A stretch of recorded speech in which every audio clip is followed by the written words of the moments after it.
Defense mechanisms are ways of protecting ourselves when we have to deal with our unconscious wants, feelings, desires, impulses. In some ways, defense mechanisms actually act as a psychological shield against our anxiety or discomfort at these unconscious psychological processes. And defense mechanisms have actually been classified into several different categories. The first category was described as being pathological defense mechanisms. And these defense mechanisms are generally thought to distort reality so that a person can deal with a situation. So while there's several of these, the most important one is one called denial, where the person just pretends that something hasn't happened or isn't true. For example, if someone's diagnosed with breast cancer, a defense mechanism would be for them to deny that such a thing has happened or deny that they have breast cancer. And denial is the main defense mechanism that I want to talk about under this pathological category. There are a number of defense mechanisms here, but I'm just going to pick out the most important ones for you to know. One step up from pathological defense mechanisms, we actually move into a category called immature defense mechanisms. And while these are sometimes present in adults, they are generally not as socially accepted. And if defense mechanisms are commonly used, it may cause somebody to have social problems. One of the key defense mechanisms here is called projection. And what happens here in projection is that somebody attributes their own hidden and unconscious thoughts or emotions and actually attributes them to somebody else. So if someone is very, very, very jealous, for example, they can actually project out that jealousy and say, oh, that other person actually has problems with jealousy and it's not really me. It's a way of being able to shift one's own feelings across to somebody else and identify somebody else as possessing these unacceptable thoughts or feelings. So that's projection. But what can actually also happen is something called projective identification.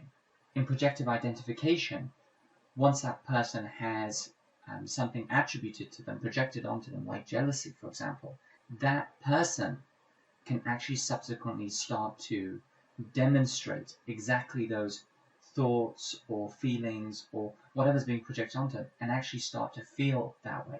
Like, yes, I am a jealous person and maybe I'm going to act like that. So this projection can subsequently, once it's projected onto this individual may start acting in that manner. And that's called projective identification. Another important immature defense mechanism to think about is passive aggression. And what happens in passive aggression is someone expresses their aggression by actually failing to do something or doing something very slowly for somebody else. So it's an indirect or passive way of expressing their anger. Okay, so as we can see so far, we've outlined one pathological defense mechanism, denial, and two immature defense mechanisms.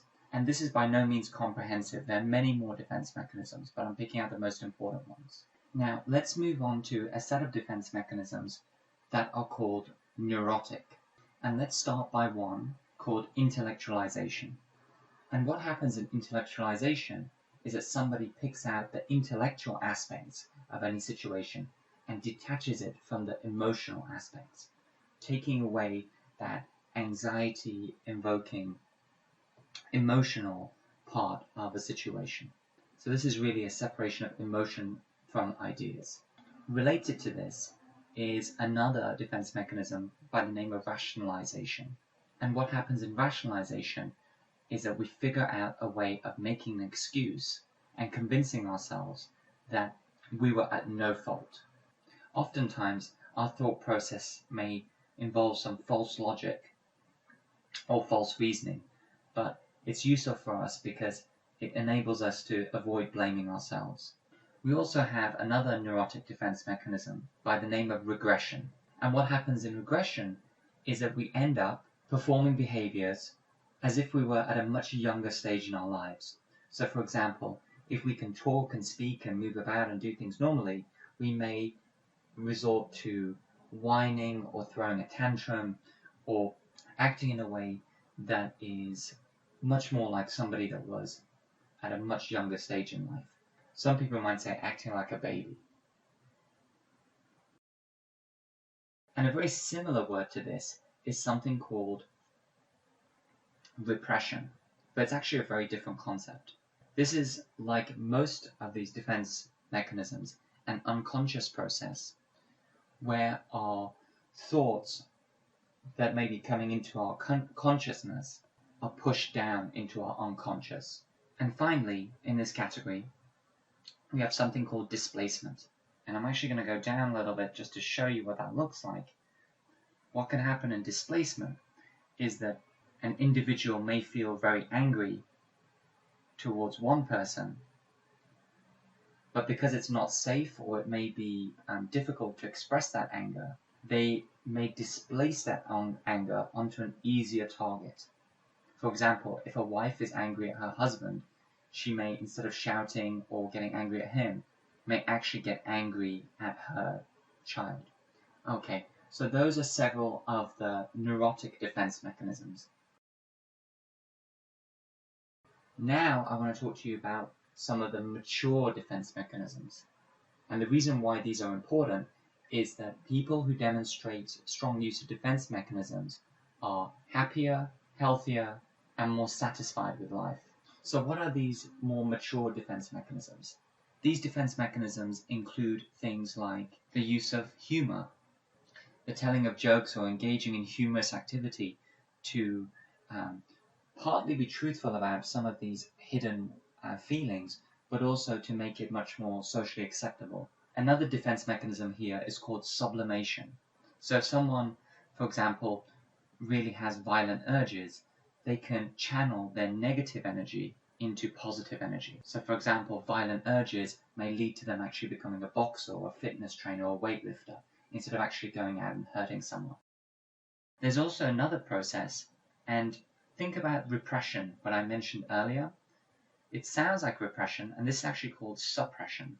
And suppression is actually a much more conscious way of transferring negative emotions or feelings and pushing them away from conscious thought so we can get on with things.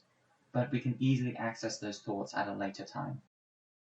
And finally, I want to mention one last defense mechanism, which is altruism, which is basically when we are in the service of other people, we actually feel very fulfilled and gain pleasure and satisfaction. So these categories are the mature defense mechanisms.